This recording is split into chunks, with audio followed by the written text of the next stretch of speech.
Hormuz കടലിടുക്കിൽ നിന്ന് Iran പിടിച്ചെടുത്ത ഇസ്രായേൽ ചരക്കു കപ്പലിൽ ഉൾപ്പെട്ട ഇന്ത്യക്കാരെ മോചിപ്പിക്കാൻ നടപടി സ്വീകരിക്കണമെന്നാവശ്യപ്പെട്ട് കേന്ദ്ര വിദേശകാര്യമന്ത്രിയുമായി ബന്ധപ്പെട്ടതായി MK രാഘവൻ MP.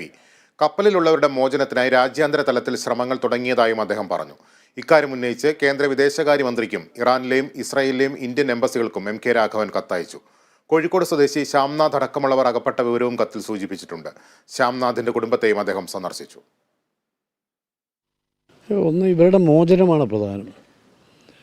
ഇവരൊന്ന് സേഫായിരിക്കണമെന്ന്, ഇവരെ മോചിപ്പിക്കണം. അപ്പോൾ അവർ ഏറെക്കുറെ എനിക്ക് തോന്നുന്നു ഏറെക്കുറെ അതിന് ഡിസ്കഷൻ സ്റ്റാർട്ട് ചെയ്ത് കഴിഞ്ഞു. അപ്പോൾ എത്ര ദിവസം എടുക്കുമെന്ന് പറയാൻ കഴിയില്ല. പക്ഷേ ഏതായാലും ഇടപെടാൻ വേണ്ടി മിനിസ്റ്റർ ജയശങ്കറുമായി ഇതുപോലെ തന്നെ ഇസ്രയേൽ, ഇറാനുള്ള ഇന്ത്യൻ എംബസികളുമായി ബന്ധപ്പെട്ട് കഴിഞ്ഞു. അപ്പോൾ ഈ ഷിപ്പ് വിട്ടുകിട്ടാൻ നടപടികൾ ആരംഭിച്ചു കഴിഞ്ഞവർ, അതുപോലെ അതിലെ ജീവനക്കാരെ വിട്ടുകിട്ടാനും മോചിപ്പിക്കാനും അതിൻ്റെ ശ്രമം നടന്നു വരികയാണ്.